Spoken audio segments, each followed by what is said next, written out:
Hello. Next up is subjectivism. We already looked at the relativistic answer to where does morality come from. They said society, culture, whatever they determine is the moral code for that society or culture for that time period. We saw the good and the bad about this. Please watch that video before this one if you haven't already. So the next possible answer is subjectivism. And I'm going to be honest that I'm not really a big fan of the way that your book handles subjectivism. I think that it misses a lot of the things that are really interesting and worthwhile to talk about while focusing on sort of unnecessary things that not many people will adhere to or talk about. Heads up, this is the textbook that Kish sent me. It's not even connected, and it's a miracle that it's still in order, but it works. So subjectivism relies sort of on the everyday usage of subjective versus objective. This is a distinction I'm assuming that you have heard before, but let's do a recap just in case, because I remember this being something that was hard for me to learn when I was younger. So if something is subjective, it depends on the subject, meaning it depends on you. It's an opinion-based thing. So my favorite pizza topping, that's a totally subjective thing. I am one of those pineapple on pizza people with like jalapenos or giardiniera or something spicy. Try it before you like totally hate on it and judge me accordingly. And I have to say, the pizza here in Texas is terrible, and I don't miss winter at all, but I really miss good pizza from Northern Illinois and the Chicago area for sure. But so your favorite pizza toppings, your favorite pizza place is definitely subjective, and you can't really be wrong about it. Like, I can't say pineapple is my favorite pizza, and then people say, you're lying, that's false. It's not false, because it's a subjective thing, and that's all it is. In the same way that I can decide my favorite cartoons and my favorite music and my favorite books, all those sorts of things. Those are all subjective truths. And I can change them whenever I want. Maybe I outgrow a certain TV show or stop being into a kind of music, whatever it is. These are contrasted with things that are objective truths. So this is where you find things like math and science. So I can believe that the earth is flat if I want to, but that doesn't mean that it is flat, and it doesn't mean... So if I say I think the earth is flat, you are able to say, but that's false and you're wrong, in a way that you can't say about what my favorite album is. Because the shape of the planet is objectively true. Even back when just about everybody thought it was flat, it wasn't true that it was flat. They were all mistaken about it. Because there's an objective truth to the shape of the planet that exists and is true independently of what we think. So there are scientific truths about certain elements and chemicals and other planets and solar systems that we don't have any opinion about yet, but they're already objectively true, even though we're not aware of them yet. Because our opinions and beliefs have no bearing on the truth value. So that's what's happening here. A lot of people view ethics as objective. These are things that some people are wrong about, and there is a true or false factual state to morality. We're going to look at some people who advocate that.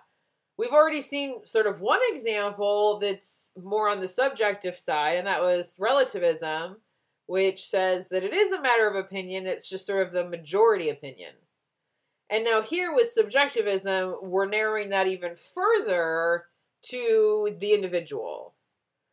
So I think your book spends way too much time telling you about different versions of subjectivism, which I will go over briefly, but I'm much more concerned with what subjectivism is just sort of in general in and of itself. And that's where I'm going to focus most of my attention. But just to help maybe make heads or tails of this, simple subjectivism basically means that when I make a moral statement, such as, I'm not saying I necessarily have this viewpoint, but for example purposes, if I say eating meat is morally wrong, according to simple subjectivism, all that I mean when I say that is I disapprove of eating meat. It's really just telling you my opinion on it. It's telling you whether I approve or disapprove of it. In the same way that I could say I approve of pineapple on pizza, I disapprove of sugar in iced tea. I hate sweetened tea. I approve of hoodies, no matter how warm it is outside. I disapprove of stilettos, right? I mean, those are just my opinions on random things. So simple subjectivism treats morality in the same way. When I say I think that being charitable is morally right, all I mean is I approve of charity. When I say that eating meat is morally wrong, all I mean is I disapprove of eating meat. Now, I think one of the big obvious problems with this is that that doesn't seem like it's what we mean. So if I say that, like, murdering a child is morally wrong, I don't mean personally I disapprove of it. Right? Here are the things I disapprove of. Stilettos, sushi, and murdering children, right? That's not the same thing at all. What I mean by it is not that I disapprove of it, but that I don't think anybody should do it. I think it's wrong. Your book gives you the example, I think, of it being like the ocean is salty, right? That's not an opinion thing. That's saying there is a fact of the matter, a truth about the ocean, and that is that it is salty. It seems like when we make moral claims, that's the same thing that we're doing. We're saying, I think that killing a child, there's something inherently wrong about that action, independently from how I feel about it. So there was a time that I didn't realize that people killed children, right? When I was a child myself, probably. That doesn't mean that I had no opinion on it or that it wasn't wrong yet because I didn't declare that I disapprove of it. It just seems weird to me to view ethics as just sort of sharing your opinion because it has no projection against anybody else's behaviors, which we usually intend when we talk about morality. So then the second evolution of this theory is emotivism, which is basically just saying, as opposed to saying that you're expressing your approval or disapproval, now you're expressing your emotions about it. So, boo, don't eat meat. Boo, murdering children. And so now I'm not just expressing whether I approve or disapprove of certain behaviors and actions. I'm now expressing my emotional disgust. Or, yay, charity, right? You should donate. Or my approval and excitement of charity. This one also strikes me as a little bit of a weird way to try to look at morality. And it's maybe a little bit closer because most morality is tied to emotional responses in most people. And it's hard to talk about something like child murder without being emotionally invested in that. And maybe part of the reason that we think it's wrong is because of the way that it feels for the child and the child's parents and, right, people involved. So emotions are obviously a part of morality here. We're going to see more ways that this connection is maybe developed in other theories. But it doesn't seem like that's all I'm doing. I don't feel like when I say, don't murder children, I feel like I'm saying something a lot more than just like, boo, child murder. Right? In the way that I would, like, boo the Dallas Cowboys. Like, that's not the same sort of a thing. So, what I think is much more important to take away from this chapter is something that your book doesn't really, I don't think, spend anywhere near as much time on, and that is just subjectivism at its bare bones, which basically says that each individual is free to create their own morality, and that they live a morally good life when they live consistently with those moral rules that they give themselves. So it's sort of like relativism in the sense that it views morality as opinion-based, it views morality as changeable, it doesn't view morality as having any sort of external objective standard to compare itself to. But now it's not up to the majority opinion to determine, it's up to each individual to determine for themselves what their morality is, what is right and wrong. Now, let's talk about some of the benefits of this. First, it's extremely intuitive because most of us live like this is true. Because you do develop your own sense of morality. And when you're faced with an ethical dilemma, that's usually where you start, is with what you personally think is the right thing to do in that situation, or at least to avoid what you think is the wrong thing to do in that situation. Most people tend to follow their own moral standards. So it's very intuitive, right? When I ask you what you think is morally right and wrong, those are your moral opinions, and that's what subjectivism tells us. But subjectivism just says that that's all morality is. They're not just pointing out and saying every person has their own morality idea. That seems obvious. What they're saying is that there's nothing more to morality. So in the same way that we all have our own tastes for pizza toppings and music and TV shows, we all have our own opinions on what we should or shouldn't do. And that's it.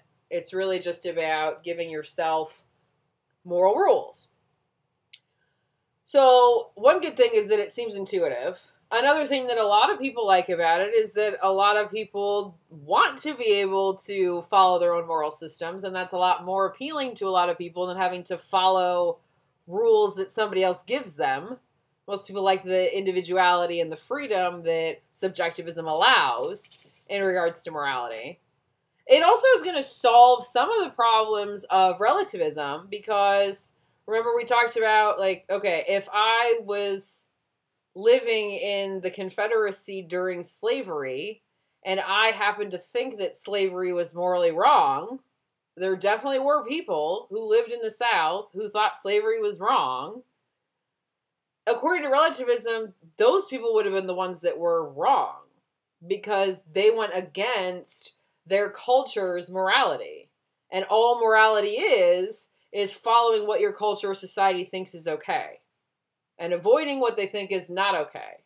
So being a good person, according to relativism, is following the status quo of your society and culture. So we like to think that people in the South that were against slavery, people in Germany who were against Nazism, we like to think that these people were the only ones who actually had appropriate morality.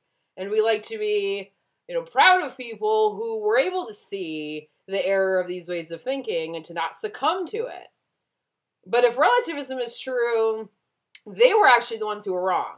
Well, subjectivism is going to fix that problem because now I'm no longer expected to go along with the majority opinion. I can if I want to because it's up to me, but I'm allowed to disagree with my society if subjectivism is true. And that's a powerful thing that a lot of people like to be able to do.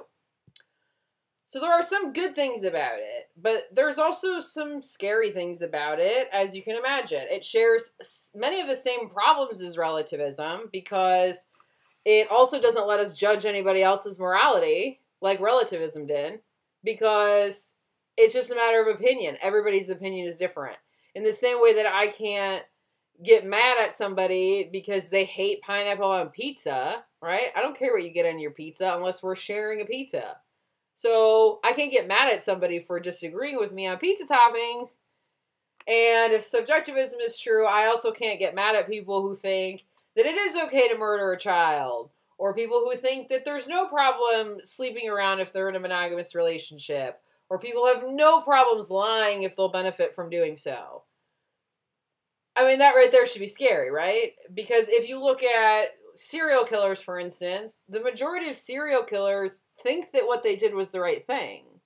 Now, not necessarily for any sort of rational, logical, sane reasons, but a lot of them do. They think that they were doing God's work, or they think that people deserved it and it was justice, or they think that nothing matters and we're all free to do whatever we want, or they think that people are weak and flawed and, deserve to die, or they think they're helping people by putting them out of their misery. Whatever sort of warped explanation that people can come up with, a lot of times they think that what they're doing is the right thing. And if subjectivism is true, then they are doing the right thing if they follow their own moral rules. And that's obviously terrifying because we're not able to tell a serial killer that what he's doing is morally wrong. We're not able to get mad if the person that we marry has an affair, if they thought it was morally acceptable to do so. right? I mean, these things are really hard to fully buy into. I will say that one criticism that your book levels, which is commonly leveled against subjectivism, I really actually don't agree with. I don't think it's a good criticism. So a lot of times people say, well, according to subjectivism, nobody can ever be wrong. Everybody's always right. And that's usually seen as a good thing when you're talking about yourself, because you're always morally right. Who doesn't want that? But this tends to be obviously used as a criticism to say that nobody's ever can be wrong no matter what they do. From a moral standpoint, they're always going to be right. I don't think that's a good criticism at all. I don't think it's fair. And here's why. You can be wrong, according to subjectivism. Because it's all about giving yourself moral rules, but it's also about following those rules consistently. So I may think that something is wrong and do it anyway. Maybe I think that it's wrong to eat meat, but I can't help it and I have a late night cheeseburger. Maybe I think that it's wrong to cheat on my significant other, but I do it anyways. Right? Maybe I think it's wrong to lie, but I lie because I don't want to face the consequences of being honest. Whatever it is. We do this all the time. Right? We have moral rules that we have certain things we think are wrong, and we don't always follow those moral rules. Right? And then maybe we regret it. That's why we feel guilty. Whatever it is. So, according to subjectivism, I'm wrong. Right? If my moral rule says you can't lie, and then I go and I lie, I'm morally wrong. If I think it's morally wrong to have an affair and I go have an affair, I'm morally wrong. Because I'm going against my own moral code that I developed for myself. Now, I don't know how much this gets us as far as actually making subjectivism more attractive, because all that it means is, as long as I believe that it's okay, then it is. It's only a problem if I think it's wrong and I do it. But if I can convince myself that it actually is okay for me to murder that guy or sleep with that girl or whatever it is I'm trying to do, then it actually is morally right for me to do that. So it doesn't really help a whole lot, but I still think it's a bad criticism. We also have another similar problem here that we did with relativism, and that is not only that we can't judge other people, but that there's no personal moral progress. We talked about how relativism didn't allow us to say that our society was getting better and that the morality that we have now in America is much better than the previous morality that existed in America. But it doesn't matter. There's no progress. In order to be getting better, in order for there to be progress, there has to be a standard that you're working toward. And both relativism and subjectivism reject that there is such a standard. All that it is just randomness. So the same problem exists here. I was reading something online recently about somebody who grew up in, I don't know if it was officially the KKK, but some sort of extremely racist, alt-right sort of a hate group that went around trying to convince people about the inferiority of various minorities and trying to convince other people to join this movement and all sorts of things. And throughout their life journey, they realized the error of this way of thinking. They realized the damage it was doing. They realized the harm that it was causing. They realized the irrationality of it. And they changed their mind, and they have now devoted the rest of their life towards trying to enlighten other people who are racist and part of these hate-filled sorts of groups.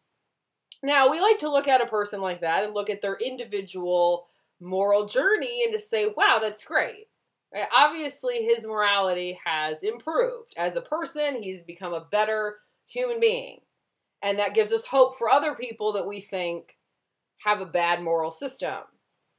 But if subjectivism is true, then none of that's the case. His morality now of equality and acceptance and love and unity is just as valid as his racist, hate-filled, violent morality that he used to have. There's no progress for him. It's just different. And at any point, he could revert back, and it wouldn't make him any worse of a person. And this seems troubling. We like to think of personal salvation. We like to think of personal growth. We like to think of progress. We like to think that we can get better. But if subjectivism is true, similarly to relativism, there is no better and there is no worse. There's just different. And that's tough. So as much as we might be appealed by and drawn in by the freedom that subjectivism allows us, we need to really make sure that we're okay with the consequences. And if you think you could go for subjectivism, Ginger wants to come back. If you think that you can buy into subjectivism, keep in mind that this means if your best friend lies to you, if your significant other cheats on you, if somebody kidnaps your younger sibling, right? As long as that person that harmed you thinks they were doing the right thing, you can't really be mad about it or tell them that what they did was wrong if you're a subjectivist. And I suspect that you would find it very, very hard to be able to do that. So there we have the first two answers, relativism and subjectivism. The next possible answer is one you might have already anticipated, and that is the origin of morality as God or religion in general. Until then, have a great day.